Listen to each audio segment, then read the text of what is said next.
Thank you all for joining us for our SICSS-Howard Mathematica guest lecture by Professor Karen Levy. I will begin by introducing our speaker, who will close with a few resources that will help you get to know SICSS-Howard Mathematica if you are joining us for the first time. Karen Levy is an assistant professor in the Department of Information Science at Cornell University and associate member of the faculty of Cornell Law School. She researches how law and technology interact to regulate social life with particular focus on social and organizational aspects of surveillance. Much of Dr. Levy's research analyzes the use of monitoring for social control in various contexts, from long-haul trucking to intimate relationships. She is also interested in how data collection uniquely impacts and is contested by marginalized populations. Dr. Levy is also a fellow at the Data and Society Research Institute in New York City. She holds a Ph.D. in Sociology from Princeton University and a J.D. from Indiana University Maurer School of Law. Dr. Levy previously served as a law clerk in the United States federal courts. Welcome, Professor Levy. The floor is yours. So I have been studying trucking, the trucking industry, since 2011. It was the subject of my doctoral dissertation when I got my Ph.D. in sociology. And at long last, like actually more than a decade later, I'm about to publish my book on the topic, December 6, 2022, barring supply chain issues, which seems like a big what if. But finally, the project is kind of coming to fruition. So what I thought I would do today is give you kind of like first just a brief overview of the project, the kind of broad strokes of the project in the book, and then dig into actually like the final substantive chapter of the book, which is like the most recent one I've been working on, which has to do with autonomous vehicle technology. But for most folks in the room, maybe I didn't know anything about trucking before I started working on this. My family's not. I'm from Indiana, which has a lot of truckers because there's a lot of highways, but none of my family was involved in trucking, so it was new to me when I started working on it. So I'll give you just like a kind of quick overview of the industry and its political economy and culture. So first, truckers, I sometimes call them human infrastructure because truckers are like just unbelievably essential to the way the economy functions. If you look around this room, very likely everything or nearly everything that you're wearing or that you're touching or that is like in this building was at some point on a truck being driven by a truck driver down the highway. Like there are exceptions, but like there aren't that many exceptions. They touch almost everything. Truckers have this saying, which is if you got it, a truck brought it, right? Which kind of gets at just how essential they are. And yeah, like despite how much we rely on them, maybe especially now, right now that we can like constantly be checking to see what our Amazon packages are. We expect them really fast. But we tend not to think about truckers all that much, right? They're sort of an invisible, weirdly, they're like sort of an invisible group of people. And if we do encounter them, we encounter them in sort of this negative way where we're trying to pass them on the highway and we can't get around them, or maybe they have like a negative reputation. You know, cities don't want truck parking being built in their town. There's a lot of NIMBYism about trucking infrastructure. But they're really essential, right? There are about 2 million long-haul truckers in the US today. Long-haul truckers are the truckers who drive, it's like more, officially the legal definition is more than 125 air miles from a base. But you can just think of it as like the drivers who are driving long distances down the highway. So not your FedEx driver or UPS driver, like delivery drivers. There's a lot of interesting issues with them too, but they're just not the focus. I mean, we can talk about that if you're interested. But the focus of my study is on the long haul guys. Trucking is a deregulated industry. So in about 1980, up until 1980, the federal government was heavily involved in setting rates in trucking. So they set standardized rates. They had rules about who could enter into the industry and who couldn't. You had to have like a license to operate. And they did away with all that in 1980, which was a big deal. If you're interested, we could talk more about that. But just it's important background because what it has led to is a highly, highly competitive industry where companies operate on like incredibly thin margins, and they're always looking to cut costs like wherever possible. And one of the things that this has meant is that truck drivers themselves, as employees, have suffered a lot. So truck drivers made about $110K per year in 1980, and now they make about $47K. Or that's in today's dollars. Both those figures are in today's dollars. So their pay and their quality of life has really plummeted since deregulation, and that number has been stagnant for about 15 years. Like it's barely moved in 15 years. Despite the fact, as you may have heard in the last couple of months especially, that there's a significant truck driver shortage, right? We need a lot more truck drivers. But wages have not been responsive to that. So we have not seen what you might expect, which is that wages would increase in the industry. We've seen some other things happen, which I can talk about if you care. Truck drivers will be very fast to tell you if you say that there's a trucker shortage. They'll say there's not a trucker shortage, there's a wage shortage. Because there are plenty of people with commercial driver's licenses. What there are not is jobs that are willing to pay people what they will accept to do the work. Part of that is because trucking work is like really, really, really bad. Like it's really hard work. Trucking has the 8th highest rate of occupational fatalities in the country. So it's very dangerous work. It's very hard for truckers to stay healthy on the road, right? They're by themselves all the time, right? They don't get to go home every night. They're on the road routinely for weeks, sometimes maybe for months. There's a bunch more that I could say about why it's a hard job. Some people have compared it to sweatshop labor in terms of the amount of pay they make for the amount of work that they do and the amount of risk that they put themselves at, and I think that's a really apt comparison, actually. Okay, despite this, and maybe paradoxically, trucking culture is like very proud. So if you talk to truckers about their work, there's like a real romance about it, right? Like, not obviously there's millions of people in the industry, so this is variable.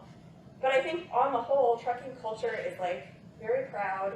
When I talk to truckers about why they got into trucking, a lot of them tell me it's because, you know, it was the only job they could find where someone wasn't going to be looking over their shoulder all the time, right? And where they'd have autonomy, where autonomy here means like human autonomy, not machine autonomy, to kind of live their lives as they saw fit or do their jobs as they saw fit without being micromanaged. That was really, really important to the culture of trucking for a very long time.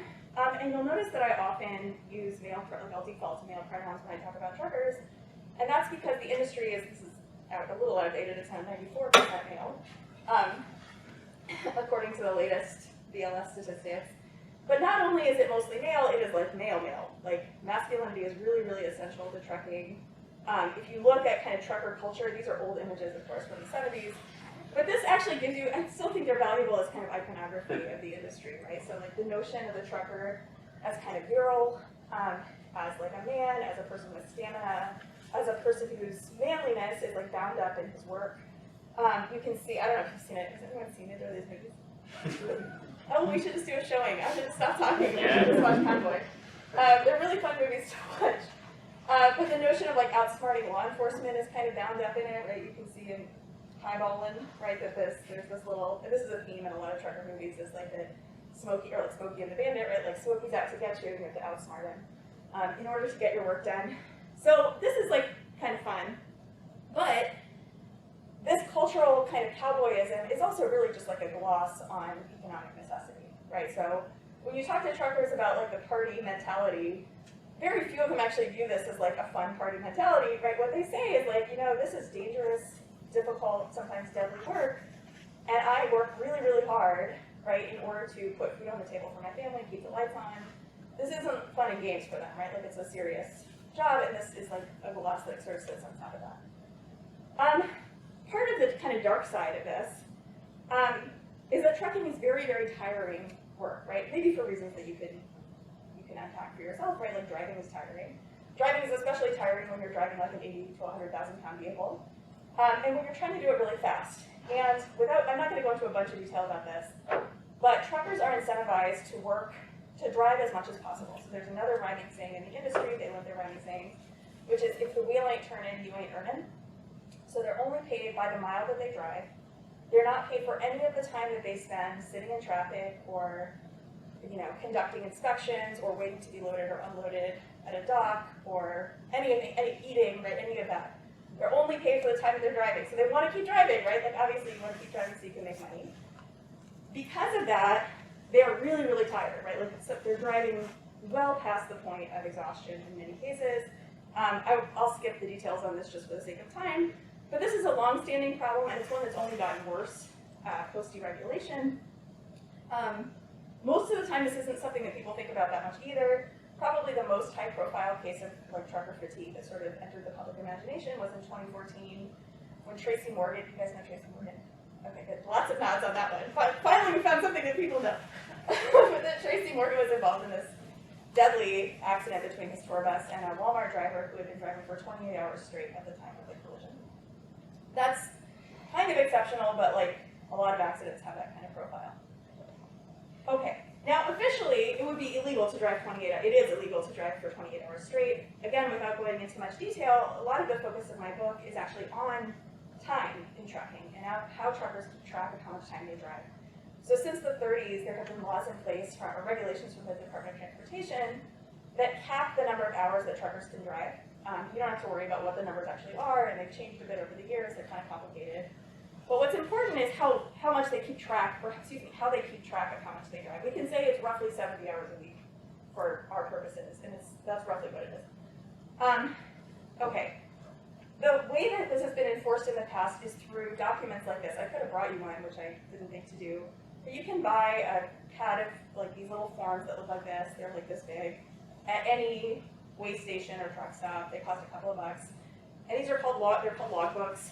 And what you do is you just draw, I mean, we could talk through it if we had more time, but you draw a line that indicates how long you've been driving, how long you've been resting, how long you've been in other kind of work statuses. And at the end of the day, they have to add up to less than the federal minimum, or maximum, excuse me. This is like, it's not hard to figure out. If we sat down and looked at it for 2 minutes, and one of us could pull this out, the issue is that they're also really, really easy to fudge, right? So these documents are not actually connected to the way drivers are paid. These are just regulatory documents. So if they get pulled over by a cop, or if they go through a weigh station, you may have noticed like the weigh stations that trucks sometimes have to pull through, they have to have the last 7 days of these documents handy. But other than that, like this is not connected to how they paid. So because of that, there's an incentive to still drive a lot, right? Drive as much as your paycheck requires, but to like lie on these documents, basically, to falsify these documents. And it's not hard to do that, right? Like it's pretty easy. After you finish it, some people keep more than one set of logs. Some people will just like fudge around the edges to make it look like a trip took less time than it actually did. There's all kinds of techniques that they use. Drivers will call these sometimes their comic books or their coloring books. Like it is well known in the industry that these are not. Nobody takes these really seriously. Now, as a result, right, if we think that this is a problem, and we think that like, no, we have these timekeeping rules for a reason, and we're concerned about the fact that, you know, like thousands of people a year die in truck-related accidents, and fatigue is a real problem, we might think like, well, we should crack down on these rules. And so the Department of Transportation has adopted that perspective. And since 2017 has mandated what are called electronic logging devices, or ELDs. And the ELD is actually like the centerpiece of the work that I've been doing. Like most of my book is looking at sort of the development of ELDs from a technical perspective, what types of data collection it facilitates, how that changes the relationships that truckers have with their employers and with the government. And what you may have surmised, I didn't say it actually, is that the ELD, which every trucker is required to buy, install, and use, just keeps track of the same types of, you can see the same grid graph in the middle, right? It's a timekeeping device, but it's hardwired into the truck. So the intention is that it's harder to falsify the data. It's actually not possible to falsify the data. There's a whole chapter in my book about how they falsify the data, but it is harder, right? It's hard. You have to be a little more savvy or a little more motivated to falsify this data. So I've talked to a lot of truckers about electronic logging devices and their views on them. You don't have to read all this. But this just gives you like a little bit of a sense for what some of the things that they have said about them are. They refer to them as their black boxes or their spy boxes. They talk about these boxes being their babysitters. They say that the devices compare them to criminals or to children. They resent having to pay for them. Like, they're not super popular in the industry, which makes sense, right, based on what you know about trucker culture. And part of the reason for that actually has to do with the auxiliary features that are bundled with electronic logging devices. So this is like just something I copied from an ELD manual, or like a, feature sheet. This one's actually old, but they all look kind of like this. And what you can see is that all the stuff I've been telling you about timekeeping is this hours of service. I don't know if you can read it, but this hours of service line with the arrow next to it, that's all about this regulatory record keeping. Everything else under is something else, right, that's bundled with that technology. And these include things like, real-time tracking of your speed, or how often you change lanes without signaling, or your real-time route and transmitting that back to your employer, or a whole bunch of biometric stuff that I'm going to get into towards the end, or how much fuel you use. That's like huge, right? That's a huge cost driver in the industry. So knowing like how efficiently you're driving, much more fine-grained performance monitoring stuff that's getting transmitted not to the government but back to your employer in real time, right? And that is like just a game changer in trucking, right? Because right? As I said, this is like the nature of the industry has made it such that truckers were able to evade that kind of oversight for a really long time, and now they're not, right? Because of these auxiliary uses. If we had more time, and I really love talking this through, but we don't really have time. We could talk through, so in one paper in one chapter of my book, I really dig into how this changes managerial dynamics in trucking and how it gives managers visibility into what truckers are doing, allows them to challenge truckers' narratives about how tired they are, or what the weather is like, or things like that. We're not going to talk about it now. I'm just telling you that it exists. I'm happy to answer questions about it if you want. I also look at kind of how this device challenges a lot of truckers' idea of self-knowledge or stamina, right? I talked about how their bodily autonomy is really sort of central to their occupational identity. And I just wanted to pull out this one quote that I find weirdly prescient. So this was a comment that a trucker made in a comment to the Department of Transportation when they were considering this mandate. And the trucker says, "A computer doesn't know when we are tired, fatigued, or anything else. Any piece of electronics that is not directly hooked up to my body cannot tell me this." Now, this trucker wrote this, I want to say it was 2013 or maybe 2010, I can't remember. Now, obviously, the trucker's point in writing this was not, you know what we should do? You should hook up a piece of electronics directly to my body to tell you whether I'm tired, fatigued, or anything else. That was not where he was going for. And yet, as we will see, that's kind of where things end up going. Okay, so anyway, that's the broad strokes of the book. The book is all about this device. It looks at how truckers resist these devices. It looks at kind of how it challenges our notion of political economy and technological solutionism, all kinds of stuff. It was a lot of fun to work on. As it's taken me a long time to finish this book. As I have been kind of in the last few years of working on it, I would tell people I was writing a book about trucking and technology, and they would say, "Oh, okay, autonomous trucks." And I would say, "No, not autonomous trucks. This electronic logging device, which you don't know about or care about." And they would be a little bit disappointed. And I have to admit, I got a little anxious. I was like, "Oh shit, truckers are going to go away, right? Soon there will be no more truckers." In this book, I have this long study I've been doing about this device that's being used to monitor them. Might be not that relevant anymore because I took too long to write it, and now trucking looks totally different, and there are no more human truckers. Now, that's obviously not true, but that was I was worried. So I decided to kind of accept the challenge a little bit and to say okay, everybody seems to think this book is going to be about autonomous trucking. What is autonomous trucking really going to do here? Does it have any relationship with the study I've been doing, or is it just something new that's going to sweep everything away? So that's what this last chapter of the book is about, and that's what I'm going to talk a bit more about today. Okay, what time do we end, by the way, David? 3:45. 4:45? 4:45. Okay. Okay, what was I going to say? Oh yeah, so what was the reason why people thought I was writing about autonomous trucks, and why I thought that was cause for concern? I mean, it's not shocking, if you've been paying attention to the media, that there's a lot of generalized conversation about what jobs are likely to be automated. The robots will take our jobs kind of rhetoric, right, that has been really popular over the last few years, and probably 3 or 4 years ago, I think was maybe at its height. It's tempered a bit since then. But a lot of conversation about this generally, and empirical, and economic studies, right, academic work about what jobs are likely to be automated. We have been here before, right? So economists have long written about what's often called skill-biased technological change, right? So the idea that, when new technologies emerge, they do change employment, right? They change who has jobs, but they don't just do that equally across the board, right? Oftentimes what happens is that they disproportionately negatively impact low-wage work, like trucking in this case. Well, they either don't affect or may even improve the conditions of high-wage work. Historically, the primary, this is I don't know if folks have this paper, this is a paper written in, I think, 2003 by a set of economists looking at this in a prior wave. Historically, kind of the axis of distinction that people paid attention to was whether a job was manual or cognitive, right? So the thinking was kind of well, on the factory floor, if you're doing a lot of stuff with your body, machines can probably take that over. But if you're doing stuff with your brain, machines are not yet good at that, right? So those jobs are going to be safer. And then over time, and in this paper, in fact, as computerization kind of improves, economists start to say that, in fact, what matters is not only whether work is manual or cognitive, but also whether it consists of routine or non-routine tasks, right? So these are just heuristics, of course, right? But these were kind of like the heuristics that people used to predict what jobs were likely to be impacted by technology.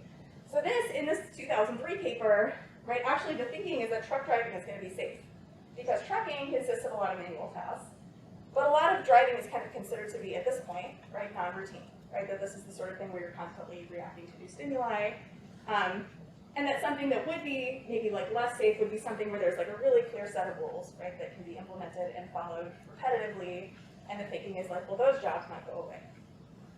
Over time, though, as folks in this room well know, the technology changes, and in 2013, kind of, facing down like the potential wave of new machine learning driven technology, there's this other really influential paper which people may have seen, or like this paper got like a bunch of popular, it was very influential in both policy and in the popular press, by Carl Benedict Frey and Michael Osborne, a machine learning researcher and an economist. And they say, actually things are different now again. And what they did a study, but I won't go into a bunch of details about like the methods that they use, but they basically say, what matters now is like less routine versus non-routine work, and instead what matters is creativity, right? So jobs that require a lot of creative input, they think are going to be safe, but a lot of jobs, they say, in the face of new AI-driven technologies are not going to be so safe anymore. And so this paper, a lot of people have kind of, I don't know if you can debunk the prediction, but a lot of people have kind of come along and challenged the findings of this paper, but it was very influential at the time. And they make like really broad claims on the basis of these predictions, and they say 47% of US jobs are at significant risk of being automated away within the next decade, or decade or 2 decades, I can't remember what it was. And one of the jobs that they think is actually most at risk is trucking. So this is a graphic that NPR put together, basically just taking all their data and like running it through this cute little graphic. And they say heavy and tractor-trailer truck drivers have a 78.6% chance of being automated away in the next several years. The White House picked this up too. In 2016, the White House issues this like big report on AI and automation in the economy that forecasts that basically truck drivers will like cease to exist in their current form. That they say 80 to 100% of drivers will be significantly impacted by AI technologies over the next several years. So there's a lot of like creates a lot of fear, right? Like people get very anxious about this notion of like the robot apocalypse, right? Like people, including in trucking, start to get a little bit worried about this because, of course, if you replace this nearly 2 million person population, right, of people, many of whom come, so these are the most common jobs in every state. And you can see it's 29 states are like the aqua. I don't know if you can really read it, it's hard to read. But the most common job in 29 states is truck driver. And you can, they're actually, a little bit of this is like a bit of an artifact. This is also BLS data, and they like classify people weirdly. But it's still, I mean, the major point remains, I think, which is that, somebody who lives in Iowa maybe doesn't have, at this point at least, right, like there's a lot of concern that people don't have a lot of alternative employment options. If all of these people lose their jobs in short order, that could be like major economic crisis. And it may be that trucking is an industry that's ripe for this kind of disruption, right? I just finished telling you about what crappy work it is, right? Like nobody seems to want to do it, right? There's this big labor shortage, but we really need someone to do it. Human truckers are so tired, they have these accidents, they do these illegal things. There's a lot of cost savings, potentially associated with removing labor costs from trucking. So there's a lot of, and then as we all know, right, there's a lot of technical progress in autonomous vehicles that maybe makes this an industry that's like ready to be disrupted. Okay, so we start to see really sudden, massive investment in autonomous vehicles generally and in autonomous trucks specifically.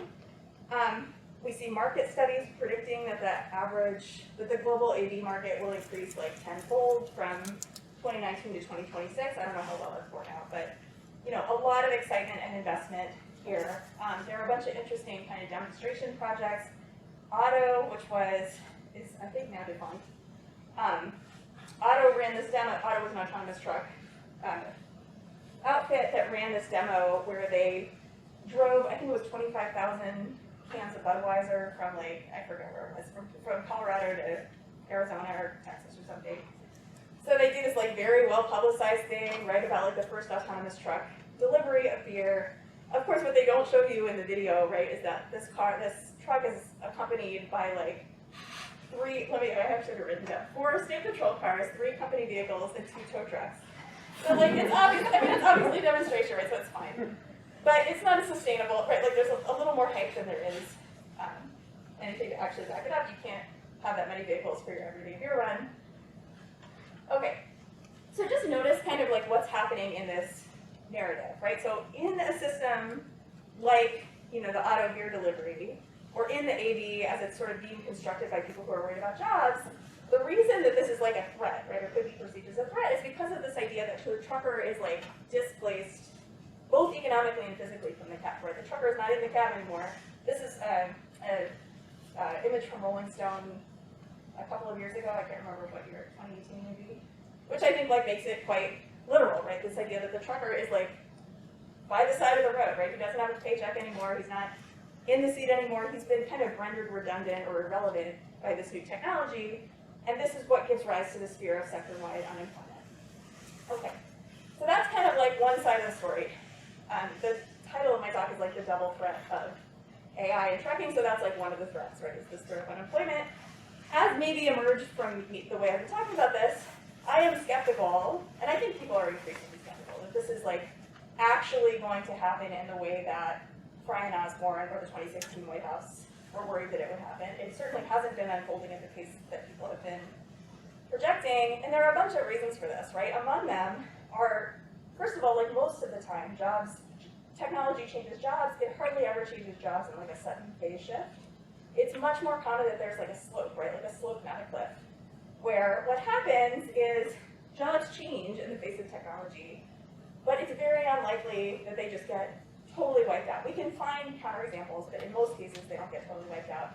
And in the context of something like trucking, this is like almost certainly not going to be what happens. So a couple of reasons for this. One of them is that if you look at truck driving looks like it's about driving a truck. It's right there in the name. But in fact, truck driving consists of a lot of other stuff that maybe isn't officially accounted for in the breakdown of the task that it looks like a truck driver engages in, right? So truckers change their tires, right? Like truckers secure their loads on the back of a flatbed, or make sure that their goods are at the right temperature, or they interface with customers, or when you get to a delivery, it's kind of like when you go to the airport, right? Like you have to taxi around to find like a terminal to stop at. That can take hours actually, right? And some of this stuff could be automated away, or we could come up with alternative ways for people to do it. But some of it is not going to get automated so quickly, right? There's also a bunch of like legal and social reasons. Let me skip this just for time. Which is in part based on the fact that people have a lot of hesitation around autonomous vehicles, and autonomous trucks specifically. So in surveys, something like 70% of people say that they are really anxious to get behind the wheel of an autonomous truck, or to be on the road with, or autonomous car, excuse me, or to be on the road with one. People probably know that there's like a fair amount of resistance around autonomous vehicle testing. There have been some very high-profile accidents involving autonomous vehicles. Some of this stuff will change, right? Like culture changes, people's fears change over time. But it doesn't tend to change all of a sudden, right? It changes gradually. There's a reason why we make horror movies about like unmanned trucks with like a taste for blood, right? Like obviously it's a little bit different. But there's a fear factor there, right? Like that's scary. If people are scared of an autonomous car in their neighborhood, an autonomous truck that is 80 to 100,000 pounds barreling down the highway is like terrifying, right? And maybe legitimately so. So there's a lot of concern about that. There's also a bunch of legal stuff I won't bore you guys with about integration of different state laws, about how we would even regulate autonomous trucks. I'll skip that because I'm a lawyer and I even get bored with it, so I don't think you guys are going to care that much. But anyway, the point is that we should expect to see at best gradual change. Now, if we accept that, if you accept my premise that this is going to be, not this phase shift, but this kind of slope of integration, the important question ends up being, what does that integration look like? Like, what will it mean for truckers over the short to medium term to integrate their work with this changing technology? And so that's actually what I'm going to talk about for the last few minutes of the talk, and I'm going to have to skip some stuff, but that's okay. Okay, so if there were truckers, what does it look like for truckers' work to change? I'm going to tell you about 3 possible models of integration. I will just give you the spoiler alert that actually the one that I think is happening is the last one. So the first 2 are kind of like foils for the last one. But I'll still tell you about them. So the first one is the notion of the handoff. And this is something that emerges in human-robot interaction more generally, so you may have heard about this. The idea behind the handoff is that a human and a machine kind of like pass the baton back and forth, right? Like the human does that to which the human is best suited, and the robot does that to which the robot is best suited. You could think about this in the context of like robot surgery, right? Like the human does parts of it that are better for the human to do, and the robot does parts of it that are better for the robot to do. This picture has nothing to do with that at all. I just like the picture. I put it in, I just find it funny because it doesn't look like that. But the idea behind the handoff model is that it's kind of great for everybody, right? Because the like dirty or boring parts of the work get accomplished by the machine. The person gets to keep, this is the thinking, right? The person keeps their job, and they get to do like the fun parts of the job only, right? Or the more stimulating parts of the job only is kind of the conversation about it. I won't go into a bunch of detail about this. Do people know about like the Society of Automotive Engineers levels of autonomy? Is that like a some people, most people know? Okay, we're not going to go into it in depth. Basically, the only point I want you to take from this is so the Society of Automotive Engineers has a way of categorizing how much autonomy is in vehicles and how much they require human interaction. You don't need to know what they are, you just need to know that they exist. And the reason I bring it up is because we already think about stuff like the handoff in some sense when we think about these levels of autonomy. So like when you have one of those cars that has adaptive cruise control, or a car that will like help you parallel park or something, that's kind of an example of the handoff in some sense, right? Like you're kind of handing off a little bit some of the work of driving to the vehicle, right? And then it's handing it back to you for other things. This ends up though, like what ends up being complicated with autonomous vehicles, and maybe even intractably so, is the idea of like whose job it is to decide when the handoff is going to happen. Is that your job as the driver, or is that the car's job as the car? So this is kind of where autonomous vehicle development is. I don't want to say it's stuck, but this is kind of like the intractable problem that a lot of people are having around level 2 and 3, which is kind of where we are like with Tesla. So the idea that like somebody has to be what the term is monitoring the driving environment to decide when the human needs to respond. Now the thinking in trucking about the handoff is that what would happen is that the truck would kind of handle the bulk of the driving, but when the truck has a problem, right, when the truck detects something in the road or whatever it is, right, like go through a high traffic area, it hands it off to the human. What is the human doing while the truck is driving? These are some ideas, right? So the American Trucking Association, which is the largest trade association in trucking, says if drivers are unshackled from the wheel, they could do order processing, inventory management, customer service, and sales. A product manager at Auto, before it went under, said, while the truck drives, the human driver can nap and relax, chat with family and friends, learn a second trade, or run a business, right? So it's very like, blue sky, digital Athens idea that like you are freed up to just like chill out. Now, in trucking, like one natural question would be, if the driver still has to be there, you still have to pay him. So like, where is the cost savings, right? Like that's not exactly clear. Nobody has quite worked that out yet. But even more fundamentally, there's just a much bigger problem with the handoff model, which you already know about or anticipated, which is that people are just really terrible at this kind of work. Like people are bad cognitively at accepting a handoff in an emergency. So keep in mind, right, the handoff is likely to happen in the hardest driving situations, right? The ones that the machine cannot handle. Do you know how long it takes for a human to regain control of the vehicle from zero, like from paying no attention? You should guess. Somebody guess. 10 seconds. Very close, 17 seconds. Too long, right? Too long. In an emergency situation, like you don't have 17 seconds. In some ways, planes are actually like better for this, right? Because if you're in a plane, I hate to think about this because I'm afraid of flying, but you have a lot more time to kind of regain control. You do not have that.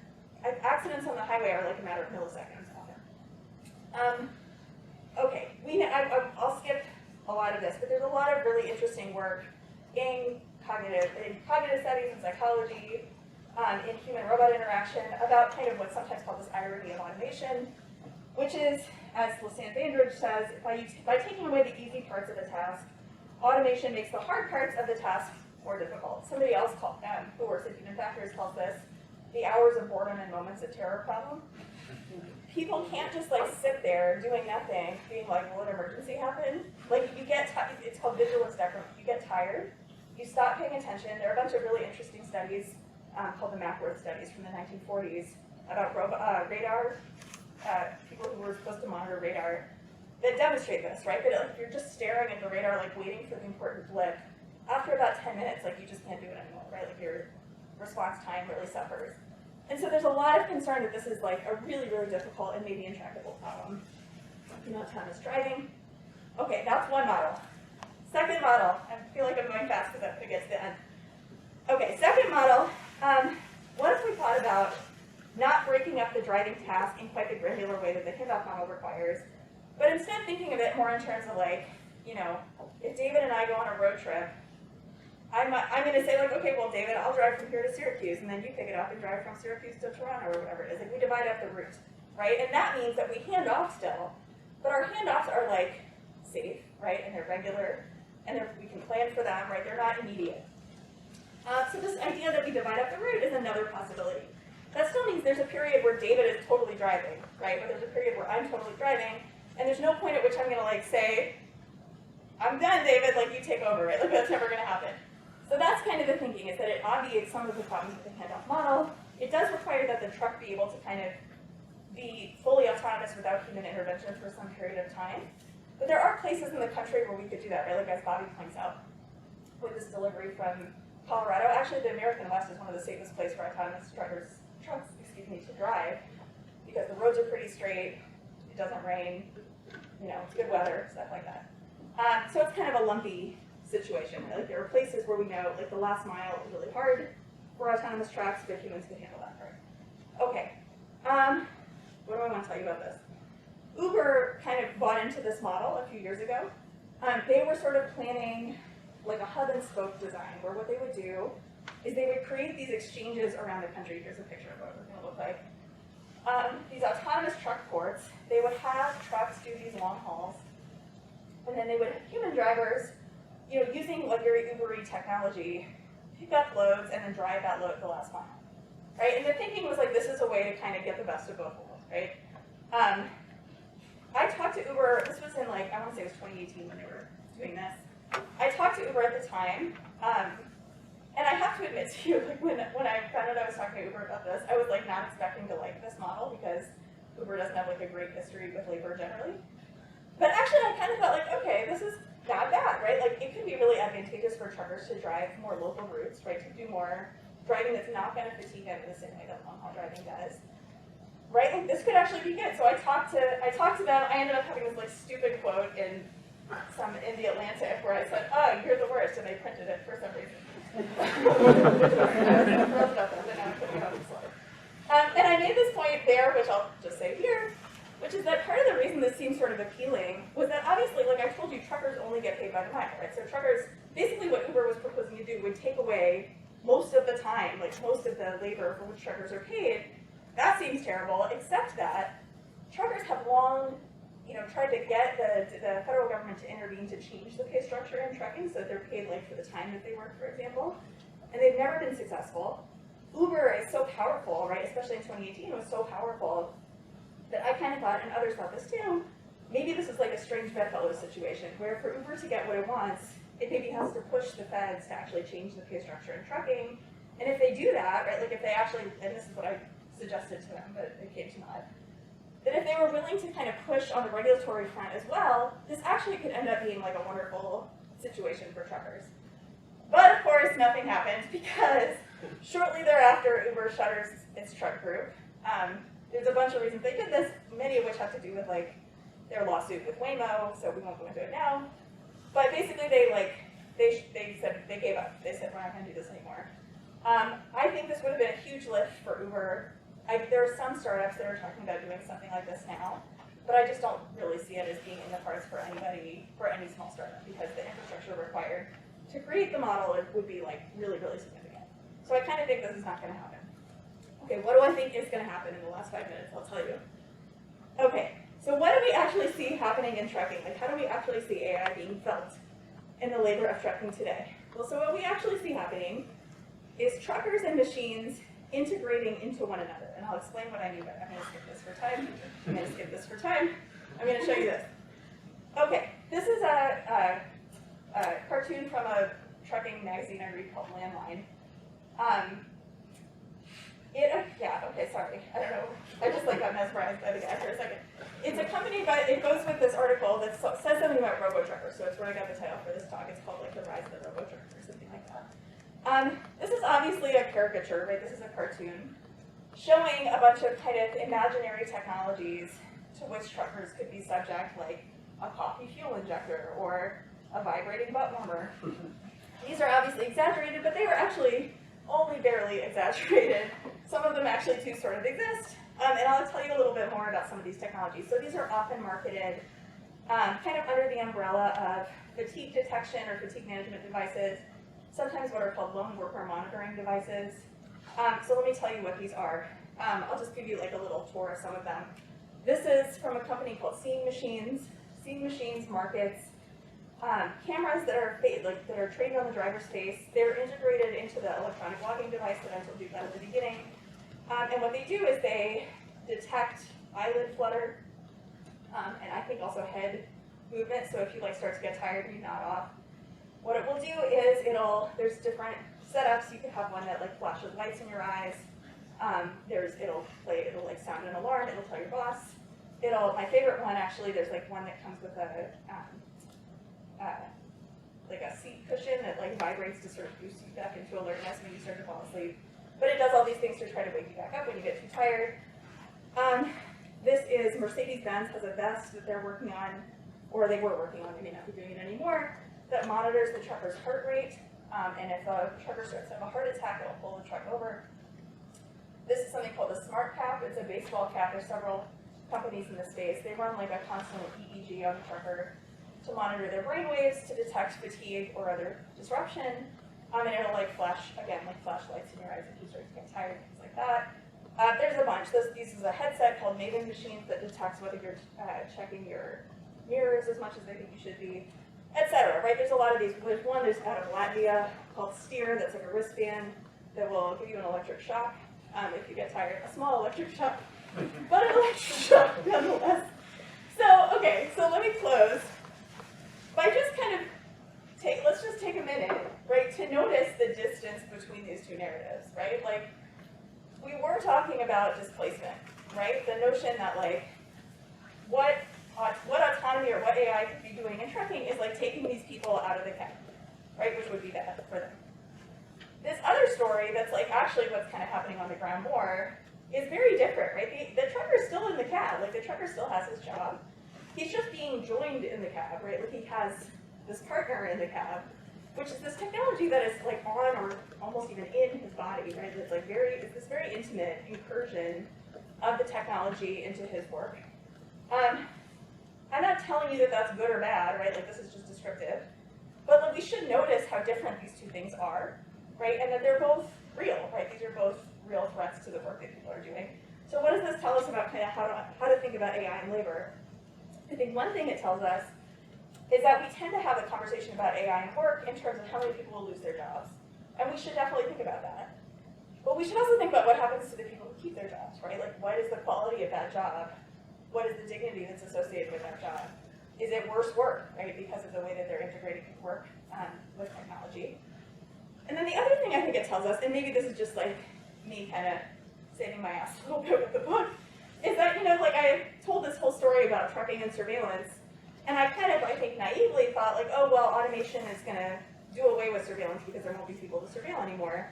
That's obviously not true, right? We shouldn't think of automation and surveillance as substitutes. We should think of them as complements because autonomous systems are almost always going to still require, no matter what the system, right? They will almost always still require a human to do something, right? A human has to be part of the system. A human has to be a cog that fits. And because humans are humans, the way we make people do that is often through surveillance, right? It's often through collecting data about them to make them behave in the way that they need to. So we should always expect, right, that there's going to be some aspect of surveillance or data collection about humans in order to like play well as kind of part of this apparatus. Again, this isn't just, this image I've shown at the bottom is actually like, this is also relevant not only for truckers, but for commercial vehicles, right? So there's a lot of conversation in NHTSA, the federal regulator now, about the degree to which we monitor drivers in semi-autonomous vehicles to ensure that they're paying attention, right? So like you may have heard about this with Tesla, the idea that you like have to have your hands on the wheel, or the use of cameras like the ones I told you about to make sure that people are alert and prepared to take over from the car. My suggestion isn't that we shouldn't do those things, right? My suggestion is just that we should make sure we have a conversation about privacy as we have a conversation about autonomy, because they're always going to flow together. So that's what I've got for you today. Thank you for dealing with some definitely not applied math. And yeah, I'm happy to chat or take questions. Thank you, Professor Levy. I know our participants are looking forward to live Q&A and office hours with you during the Institute in June. Thank you all for watching. For more information on SICSS-Howard Mathematica, visit our website, follow us on social media, and join our email list.